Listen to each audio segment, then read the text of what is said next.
அஸ்ஸலாமு அலைக்கும் வரஹ்மத்துல்லாஹி வபரகாத்துஹு அல்ஹம்துலில்லாஹி ரப்பில் ஆலமீன். எல்லா புகழும் தோனின் ஜிவான் படை தேக இறைவன் அல்லாஹ் ஒருவனுக்கே அல்ஹம்துலில்லாஹ். நம்ம இப்போ சூரத்துல் கத்ர் பார்த்துட்டு இருக்கோம். 2 வசனங்கள் கம்ப்ளீட் பண்ணிட்டோம். இன்ஷா அல்லாஹ் இன்னைக்கான வகுப்பில் அடுத்த 2 வசனங்கள் பார்க்கலாம் வாங்க. அஊது பில்லாஹி மினஷ் ஷைத்தானிர் ரஜீம். பிஸ்மில்லாஹிர் ரஹ்மானிர் ரஹீம். சூரா கத்ருடைய 3வது வசனம். லைலத்துல் கத்ரி ഖൈറുம் மின் அல்ஃபி ஷஹ்ர். லைலத்துல் கத்ரி ഖൈറുம் மின் அல்ஃபி ஷஹ்ர். லைலத்துல் கத்ர். நம்ம போன 2000 நான் உங்களுக்கு சொல்லி கொடுத்துருக்கேன். எங்கே கெஸ்ட்ரா இருக்கும் எங்கே தொம்மா இருக்கும் கரெக்டாக கவனம் செலுத்தணும். ஸோ இந்த இடத்துல தொம்மா இருக்குது. லைலத்துல் கத்ர். காஃப் அலின்னு எடுத்து அதற்கான உச்சரிப்பு கொடுங்க. லாம் சுக்குன் இருக்குது. கொமரியா தால் சுக்குன் பெச்சு வந்திருக்கு. வசனத்தோட இடையில் வந்திருக்கிறனால கற்களத்து சுகுரா சிறிதாக அசைச்சு ஓதணும். ரா கெஸ்ரா பெச்சு வந்திருக்கு. மெல்லினமாக ஓதணும். ஹா வலின்னு எழுத்து அதற்கான உச்சரிப்பு கொடுக்கணும். ரால தன்மீன் இருக்குது. தன்மீனை தொடர்ந்து லெட்டர் மீம் இருக்குது. இதுதான் பெல் குன்னா இணைச்சி குன்னா செஞ்சு ஓதணும். நூன் சுக்குனுக்கு அப்புறமா ஹம்சா இருக்குது. இது ஹார் உள்ளதை உள்ள மாதிரி ஓதணும். குன்னா செய்யக்கூடாது. அல்ஃபி ஷஹர். ஹா சுக்குனில் இருக்குது. ஹம்சுடைய சட்டம் காட்சி வெளிப்படுத்தி ஓதணும். வசனத்துடைய முடிவில் ரா கெசரத்தையில் வந்திருக்கு. ஸோ நம்ம என்ன பண்ணிடுவோம், ராவை சுக்கூன் போட்டு முடிச்சிடும். சுக்கூன் போடும்போது அதற்கு முந்தைய எழுத்தை கவனிக்கணும்ல. ஸோ முந்தைய இடத்துலையும் சுக்கூன் இருக்குது. அதுக்கு முந்தைய இடத்துல ஃபத்தா இருக்குது.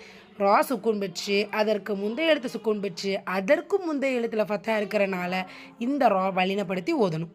ரைட். சூரா கத்ருடைய 4வது வசனம். تنزل الملائكة والروح فيها بإذن ربهم من كل أمر. தனஸ்ஸலுல் இந்த ஜால ஷத்தா இருக்க அழுத்தம் கொடுக்கணும். லாம் சுக்குன் கமரியா சேர்த்து ஓதணும்.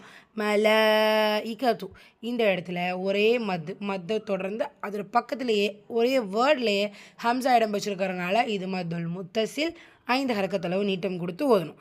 மலாஇகத்து வர்ரூஹு இதில் ஷம்சியா சேர்க்கணும். ரா தொம்மா பேச்சு வந்திருக்கு. வல்லினப்படுத்தணும். ஷத்தா இருக்க அழுத்தம் கொடுக்கணும். வாவ் மத்தா இருக்குது. 2 ஹரக்கத்தளவு நீட்டம் கொடுக்கணும். ஸோ இப்போ நம்ம சட்டம் படிக்கிறோம் அப்படின்னா அதை எப்படி இம்ப்ளிமெண்ட் பண்ணணும் அப்படின்னு சொல்லி நமக்கு தெரியணும். ஆல்ரெடி அல்ஹம்துலில்லாஹ் நம்ம தஜ்வீத் கம்ப்ளீட் பண்ணி எக்ஸாம் அட்டன் பண்ணி தான் ஜுஸூவில் மெமரைசேஷனில் நீங்கள் ஜாயின் பண்ணியிருப்பீங்க. அல்ஹம்துலில்லாஹ். ஆனால் இப்போ நான் இப்போ சொல்கிறேன்னா வர்ரு இதில் மட்டும் ஒரு 3 சட்டம் சொல்லியிருப்பேன். ஸோ இது நான் சொல்லாமலேயே உங்களுக்கு தெரியணும்.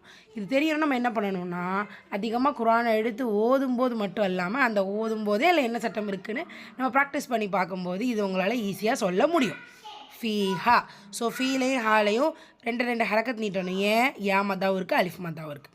பி இஸ்னி ரப்பிஹிம் ரா ஃபத்தா பச்சதுக்கு வலினமாக ஓதணும். பாஷத்தா இருக்குது அழுத்தம் கொடுக்கணும். மீம் சுக்குனுக்கு அப்புறமா மீம் இருக்குது. இதுகாம் ஷஃபவி இணைச்சி குன்னா செஞ்சு ஓதணும். நூன் சுக்குனுக்கு அப்புறமா கேஃப் இருக்குது. இஹ்ஃபா நூனை பாதியாக மறைச்சி குன்னா செஞ்சு ஓதணும். லாம்ல ஷத்தா இருக்குது அழுத்தம் கொடுக்கணும். அம்ரு மீம் சுக்குனுக்கு அப்புறமா ரா வந்திருக்கு. இதுகா ஷஃபவி தெளிவாக ஓதணும். உள்ளதை உள்ள மாதிரி ஓதணும். குன்னா செய்யக்கூடாது. ஸோ அப்சல்யூட்டாக என்ன ஆயிடுதுன்னா 3rd ஆயாலுமே 4th ஆயாலுமே லாஸ்ட்டில் ரா சட்டம் வந்துடுது. ரா சுக்குன் பிச்சு அதற்கு முன்னுள்ள எழுத்து சுக்குன் பிச்சு அதற்கு முன்னுள்ள எழுத்துல ஃபத்ஹா வரும்போது நம்ம அந்த ரா சுக்குனை வல்லினப்படுத்தி ஓதணும். அல்ஹம்துலில்லாஹ். 2 வசனத்தை ரிப்பீட் பண்ணிடலாமா? பிஸ்மில்லாஹிர் ரஹ்மானிர் ரஹீம். லைலத்துல் கத்ரி ഖൈറുம் மின் அல்ஃபி ஷஹ்ர். تنزل الملائكة والروح فيها بإذن ربهم من كل أمر. அல்ஹம்துலில்லாஹ். அடுத்த வசனம் இன்ஷா அல்லாஹ் நாளை வகுப்பில் பார்க்கலாம். அஸ்ஸலாமு அலைக்கும் வரஹ்மத்துல்லாஹி வபரகாத்துஹு.